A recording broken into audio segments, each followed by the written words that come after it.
ನಮಸ್ಕಾರ. ನಿಮ್ಮ ಮನೆಗೆ ಈ ಥರ BLOಗಳು ಫಾರ್ಮ್ ಕೊಟ್ಟಿರ್ತಾರೆ. ಆದರೆ 2002 ಲಿಸ್ಟಲ್ಲಿ ನಿಮ್ಮ ಹೆಸರು ಇಲ್ಲ ಅಂದ್ಕೊಳ್ಳಿ. 2002 ಲಿಸ್ಟಲ್ಲಿ ನಿಮ್ಮ ಹೆಸರು ಇಲ್ಲ ಅಂದರೂ ಪ್ರಸ್ತುತವಾಗಿ ವೋಟರ್ ಲಿಸ್ಟಲ್ಲಿ ನಿಮ್ಮ ಹೆಸರು ಇದ್ದಾಗ ಈ ರೀತಿಯ ಫಾರ್ಮ್ ನಿಮಗೆ ಕೊಟ್ಟಿರ್ತಾರೆ. ಸೊ ಮೇಲ್ಗಡೆ ನಿಮಗೆ ನಿಮ್ಮ ಇನ್ಫಾರ್ಮೇಷನ್ ಬಂದಿರುತ್ತೆ, ಪ್ರೀಫಿಲ್ ಆಗಿ ಆಲ್ರೆಡಿ ಕೊಟ್ಟಿರ್ತಾರೆ. ಸೊ ಇಲ್ಲಿ ನೀವು ಕೆಳಗಡೆ ಕಾಣುವಂತಹ ಜನ್ಮ ದಿನಾಂಕ ಇದೆಯಲ್ಲ, ಆ ಬಾಕ್ಸಲ್ಲಿ ನಿಮ್ಮ ಡೀಟೇಲ್ಸನ್ನು ಮಾತ್ರ ಫಿಲ್ ಮಾಡಬೇಕು. ಯಾಕಂದರೆ 2002 ಲಿಸ್ಟಲ್ಲಿ ನಿಮ್ಮ ಹೆಸರು ಇಲ್ಲ ಮತ್ತು ನಿಮ್ಮ ಪೇರೆಂಟ್ಸ್ ಹೆಸರು ಇಲ್ಲ ಅಂದಾಗ ನೀವು ಮೇಲ್ಗಡೆ ಕಾಣುವ 2 ಬಾಕ್ಸ್ ಲೆಫ್ಟ್ ರೈಟ್ ಇದೆಯಲ್ಲ, ಅದನ್ನು ಹಾಗೆ ಖಾಲಿ ಬಿಡಬೇಕಾಗುತ್ತೆ. ಅದರಲ್ಲಿ ಯಾವ ಇನ್ಫಾರ್ಮೇಷನನ್ನು ನೀವು ಫಿಲ್ ಮಾಡುವ ಹಾಗಿಲ್ಲ.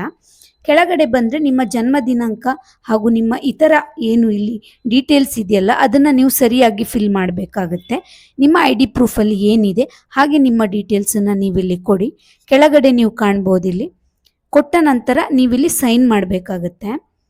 ಈಗ ನಿಮ್ಮ ಬದಲು ಬೇರೆ ಯಾರಾದರೂ ನಿಮ್ಮ ಸಂಬಂಧಿಕರು ಸೈನ್ ಮಾಡ್ತಾ ಇದ್ದರೆ ನಿಮಗೆ ಏನು ಸಂಬಂಧ ಅಂತ ಹೇಳಿ ಅವರು ಬ್ರ್ಯಾಕೆಟಲ್ಲಿ ಬರೆದು ಯಾವ ದಿನಾಂಕದಲ್ಲಿ ಮಾಡ್ತಿದ್ದಾರೆ ಅಂತ ಹೇಳಿ ಅವರು ಆ ಡೇಟನ್ನು ಕೂಡ ಅಲ್ಲಿ ಬರಿಬೇಕಾಗುತ್ತೆ. ಸೊ ಇದು ನೆನಪಿರಲಿ, ನೀವು ಈ ಡೀಟೇಲ್ಸನ್ನು ಫಿಲ್ ಮಾಡುವಾಗ ಯಾವುದೇ ರೀತಿಯ ತಪ್ಪನ್ನು ಮಾಡಬೇಡಿ. ಕೂಲಂಕುಷವಾಗಿ ಎಲ್ಲವನ್ನು ಪರಿಶೀಲಿಸಿ ಸರಿಯಾಗಿದೆಯಾ ಅಂತ ಚೆಕ್ ಮಾಡಿ BLOಗಳಿಗೆ ಈ ಫಾರ್ಮನ್ನು ಕೊಡಿ. ಯಾಕಂದರೆ ನಿಮಗೆ ಆಲ್ರೆಡಿ 2 ಫಾರ್ಮ್ ಕೊಟ್ಟಿರ್ತಾರೆ. ಒಂದು ಫಾರ್ಮಲ್ಲಿ ಏನಾದರೂ ತಪ್ಪಾದರೂ ತೊಂದರೆ ಇಲ್ಲ, ನೀವು ಇನ್ನೊಂದು ಫಾರ್ಮಲ್ಲಿ ಸರಿಯಾಗಿ ಫಿಲ್ ಮಾಡಿ ಅವರಿಗೆ ಕೊಡಬೇಕಾಗ್ತದೆ. ಮತ್ತು ಇನ್ನೊಂದು ವಿಷಯ ಏನಂದರೆ, ಇದರಲ್ಲಿ ನೀವು ನಿಮ್ಮ ಫೋಟೋವನ್ನು ಹಳೆಯ ಫೋಟೋ ಆಗಿದ್ದರೆ, ಈಗ ಆಲ್ರೆಡಿ ನಿಮ್ಮ ಪ್ರೀಫಿಲ್ ಆಗಿರುವಂಥ ಈ ಒಂದು ಫಾರ್ಮಲ್ಲಿ ಫೋಟೋ ಆಲ್ರೆಡಿ ಇರುತ್ತೆ. ಸೊ ಆ ಫೋಟೋ ನಿಮಗೆ ಹಳೆಯದಾಗಿದ್ದರೆ ಅಥವಾ ಆ ಫೋಟೋ ನೀವು ಚೇಂಜ್ ಮಾಡಿ ಬೇರೆ ಫೋಟೋ ಹಾಕಬೇಕು ಅನಿಸಿದ್ರೆ ನಿಮ್ಮ ಇತ್ತೀಚಿನ ಯಾವುದಾದ್ರೂ ಒಂದು ಫೋಟೋವನ್ನು ನೀವು ಅಲ್ಲಿ ಅಂಟಿಸಬಹುದಾಗಿದೆ. ಅದು ಮ್ಯಾಂಡೇಟ್ರಿ ಅಲ್ಲ, ನೀವು ಅಂಟಿಸಬಹುದು. ಈಗ ಇದರಲ್ಲಿ ತಂದೆ ತಾಯಿ ಎಕ್ಸ್ಪೈರ್ ಆಗಿದ್ದರೆ ಆಗ ಏನು ಮಾಡೋದು? ನಾನು ವೋಟರ್ ಲಿಸ್ಟಲ್ಲಿ ಅವರ ಹೆಸರು ಇಲ್ಲ ಅಂತ ಬರೆದು ಈಗ ಕೇವಲ ಈ ಡೀಟೇಲ್ಸನ್ನ ನಂದು ಮಾತ್ರ ಹಾಕಬೇಕಾ ಅಂತ ಕೆಲವರು ಕೇಳುವ ಪ್ರಶ್ನೆ ಇದೆ. ಇಲ್ಲಿ ಏನು ಮಾಡಬೇಕು ಅಂದರೆ, ಇನ್ ಕೇಸ್ ನಿಮ್ಮ ಪೇರೆಂಟ್ಸ್ ಎಕ್ಸ್ಪೈರ್ ಆಗಿದ್ದರೂ ಕೂಡ 2002 ಟೈಮಲ್ಲಿ ಮತದಾರರ ಪಟ್ಟಿಯಲ್ಲಿ ಅವರ ಹೆಸರು ಇದ್ದರೆ ನೀವು ಅದೇ ಹೆಸರನ್ನು ಹಾಕ್ಬೋದು. ನೀವು ಅವರು ಇಲ್ಲ ಅಂತ ಹೇಳಿ ಕೇವಲ ಈ ಒಂದು ಡೀಟೇಲ್ಸ್ನ ಮಾತ್ರ ಫಿಲ್ ಮಾಡೋ ಅವಶ್ಯಕತೆ ಇಲ್ಲ. ಅವರು ಇಲ್ಲ ಅಂದರೂ ಅವರ ಡೀಟೇಲ್ಸು 2002 ಲಿಸ್ಟಲ್ಲಿ ಇದ್ದರೆ ನೀವು ಅದನ್ನು ಫಿಲ್ ಮಾಡಬೇಕಾಗತ್ತೆ. ಸೊ ನಿಮ್ಮ ತಂದೆ ಅಥವಾ ತಾಯಿದಿದ್ದರೆ ನೀವು ಬಲಬದಿಯಲ್ಲಿ, ನಾನು ಆಲ್ರೆಡಿ ವಿಡಿಯೋ ಮಾಡಿದ್ದೇನೆ, ಅದರಲ್ಲಿ ನೀವು ಚೆಕ್ ಮಾಡ್ಬೋದು, ಬಲ ಸೈಡ್ ಕಾಲಮಲ್ಲಿ ಫಿಲ್ ಮಾಡಿ. ಆಯಿತಾ?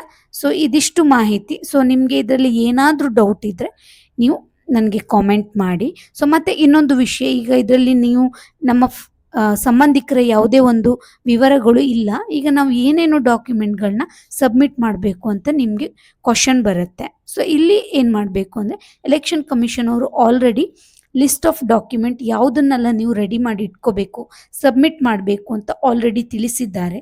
ನೀವಿಲ್ಲಿ ಕಾಣ್ಬೋದು. ನೀವು ಈ ಒಂದು ಜಾಗದಲ್ಲಿ ನೆಲೆಸಿದ್ದೀರಾ ಅಂತ ಹೇಳಿ ನಿಮ್ಮ ಸ್ವಂತದ ಜಾಗ ಅಂದರೆ ಅಲ್ಲಿ ನೀವು ವೋಟ್ ಹಾಕ್ತಾ ಇದ್ದೀರಾ ಅಂದರೆ ಆ ಜಾಗದ ಪ್ರೂಫನ್ನು ನೀವು ಕೊಡಬೇಕು. ವಾಸ್ತವ್ಯ ದೃಢೀಕರಣ ಪತ್ರ ಅದನ್ನು ನೀವು ರೆಡಿ ಮಾಡಿ ಇಟ್ಕೊಂಡಿರಬೇಕಾಗುತ್ತೆ. ಮತ್ತು ನಿಮ್ಮ ತಂದೆ ತಾಯಿ ವಾಸ ಮಾಡ್ತಾ ಇರುವಂತಹ ಜಾಗ ಯಾವ ಪ್ರದೇಶದ, ಇದರಲ್ಲಿ ನೀವು ಯಾವುದಾದ್ರೂ ಒಂದು ಡಾಕ್ಯುಮೆಂಟನ್ನು ಸರಿಯಾಗಿ ರೆಡಿ ಮಾಡಿ ಇಟ್ಕೊಂಡ್ರೆ ಒಳ್ಳೆಯದು. ಇದರಲ್ಲಿ ನೀವು ಶಾಲಾ ದಾಖಲಾತಿಯ ಶೈಕ್ಷಣಿಕ ಪ್ರಮಾಣ ಪತ್ರ ಆಗಿರ್ಬೋದು, ಅಥವಾ ನಿಮ್ಮ ಹತ್ರ ಪಾಸ್ಪೋರ್ಟ್ ಇದ್ದರೆ ಅದನ್ನು ಕೂಡ ನೀವು ಪ್ರೂಫ್ ಆಗಿ ಸಬ್ಮಿಟ್ ಮಾಡ್ಬೋದು, ಅಥವಾ ಗೌರ್ಮೆಂಟಿಂದ ಮಾನ್ಯತೆ ಪಡೆದಿರುವಂಥ ಯಾವುದಾದರೂ ಒಂದು ಡಾಕ್ಯುಮೆಂಟನ್ನು ಕೂಡ ಕೊಡ್ಬೋದು. ಅಥವಾ ನಿಮ್ಮ ಜಾಗ ನೋಂದಾವಣಿ, ಜಮೀನನ್ನು ನೀವು ನೋಂದಾವಣೆ ಮಾಡ್ಕೊಂಡಿದ್ರೆ RTC ಇದ್ದರೆ ಅದು ಕೂಡ ನಿಮ್ಮ ಪ್ರೂಫ್ ಆಗಿ ನೀವು ಅದನ್ನು ಕೊಡ್ಬೋದು. ಅಥವಾ ಜನನ ಪ್ರಮಾಣ ಪತ್ರ ಇದ್ದರೆ ಅದನ್ನು ಕೂಡ ನೀವು ಪ್ರೂಫ್ ಆಗಿ ಕೊಡ್ಬೋದು. ಈ ರೀತಿ ಇಲ್ಲಿ ಲಿಸ್ಟ್ ಇದೆ ನೋಡಿ, ಇದರಲ್ಲಿ ಯಾವುದಾದರೂ ಡಾಕ್ಯುಮೆಂಟನ್ನು ನೀವು ಎಲೆಕ್ಷನ್ ಕಮಿಷನ್ ಅವ್ರಿಗೆ ನೀವು ಸಬ್ಮಿಟ್ ಮಾಡ್ಬೋದು. ಸೊ ಇದರಲ್ಲಿ ನಿಮಗೆ ಯಾವುದೇ ರೀತಿಯ ಡೌಟ್ ಇದ್ದರೆ ಕೂಡ ನೀವು ಕಾಮೆಂಟ್ ಮಾಡಿ, ನಾನು ನಿಮಗೆ ಆನ್ಸರ್ ಮಾಡ್ತೇನೆ. ಸೊ ಈ ವಿಡಿಯೋ ನಿಮಗೆ ಹೆಲ್ಪ್ಫುಲ್ ಆಗಿದೆ ಅಂತ ಭಾವಿಸ್ತೇನೆ. ಮುಂದಿನ ವಿಡಿಯೋದಲ್ಲಿ ಸಿಗ್ತೇನೆ. ನಮಸ್ಕಾರಗಳು.